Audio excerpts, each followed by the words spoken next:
வணக்கம். நல்லுணவு நம் உணவு இந்த அலைவரிசைக்கு உங்கள் எல்லோரையும் அன்போடு வரவேற்கிறேன்.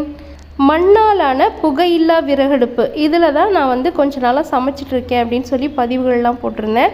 அதுக்குமே ஏகப்பட்ட கருத்துக்கள்லாம் முன்னுக்கு பின்னுமா இருந்தது, முரணோட கூடிய கருத்துக்கள்லாம் இருந்தது.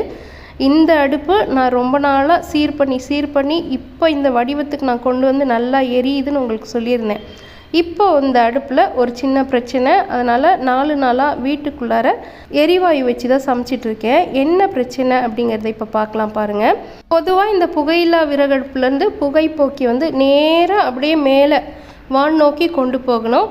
ஆனால் என்னுடைய வீட்டில் இருக்கிற இட அமைப்புக்கு தகுந்த மாதிரி வைக்கணும் அப்படிங்கிறதுக்காக கீழே 1.5 அடி மட்டும் இரும்பு குழாயும், அதுக்கு மேலே நம்ம வீட்டுக்குள்ளார பயன்படுத்தக்கூடிய மின் புகைப்போக்கி இருக்குல்ல, அதில் உள்ள இந்த அலுமினிய குழாயும் பயன்படுத்தி இப்படி வளைச்சி நான் மேலே கொண்டு போயிருந்தேன். மாடியோட கைப்பிடி சுவர் வரைக்கும் கொண்டு போயிருந்தேன். இப்போ இதில் என்ன பிரச்சனைன்னா, இது அலுமினியம் அப்படிங்கிறதுனால இந்த வெப்பம் இது தாங்கலை. இது அப்படியே நொறுங்கிட்டு வருது.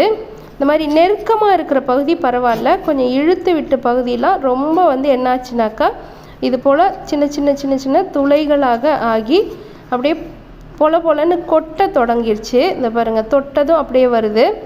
மேலே அந்த புகை வெளியேற இடம்லாம் பார்த்திங்கன்னா மழை தண்ணிலாம் நேராக படுறதுனால இந்த சூடும் அந்த மழை தண்ணிலாம் பட்டு முதல்ல கொஞ்சமாக உடஞ்சி விழுந்திருந்தது. சரி பரவாயில்லன்னு அப்படியே தான் பயன்படுத்திகிட்டு இருந்தேன். கொஞ்சம் இதுக்கு ஒரு கூடுதலாக நம்ம போட்டு பார்ப்போம் அப்படின்னு சொல்லி இன்னும் கொஞ்சம் ஒரு துண்டு குழாய் இருந்தது, அதை போடலான்னு போடும்போது பார்த்திங்கன்னா மிச்சம் இருக்கிறதும் நொறுங்கி இந்த மாதிரி நிற்கிது. அப்படி இருந்துமே கொஞ்ச நாளைக்கு இந்த அடுப்பு நான் பயன்படுத்திட்டு தான் இருந்தேன். இப்போ இது ரொம்ப நொறுங்கி போகிற நிலையில் இருக்கிறதுனால கொஞ்சம் நிறுத்தி வச்சுருக்கேன். இதுக்கு ஒரு நல்ல தீர்வு யோசனை பண்ணிகிட்ருக்கேன். இதை செஞ்சுட்டு விரைவில் இதுக்கு நான் என்ன செய்கிறேன் அப்படிங்கிறத ஒரு பதிவாக உங்கள் கூட பகிர்ந்துக்கிறேன். ஒரு பக்கம் மட்டுமே விறகு வைக்கக்கூடிய அடுப்பாக இருக்குல்ல, இதை 2 வாயுள்ள அடுப்பாக மாற்றிட்டு 2 பக்கத்துலேருந்தும் அடுப்பு எரிக்கலாம் அப்படின்னு. ஏன்னா இரவு நேரத்தில் தோசை ஊற்றினா ஒவ்வொரு தோசையாக ஊற்றி பசங்களுக்கு கொடுக்கறதுக்குள்ளார அவங்க கொஞ்சம் நொந்து போகிறாங்க. அதனால் இது எல்லாத்தையுமே ஒரு முழுமையான நல்லதொரு அடுப்பாக மாற்றிட்டு, ஏன்னா இது நான் சிறுபிள்ளைத்தனமாக முயற்சி எடுத்து நானாக கட்டினது. இதில் சின்ன மாற்றங்கள் செஞ்சு இப்போ எப்படி செய்யணும் அப்படிங்கிற ஒரு அறிவு ஒன்று கிடச்சிருக்கு. இதை 2 அடுப்பாக நல்ல அடுப்பாக மாற்றுறத எப்படி பண்ணுறேன் அப்படிங்கிறத கண்டிப்பாக உங்கள் கூட பகிர்ந்துக்கிறேன்.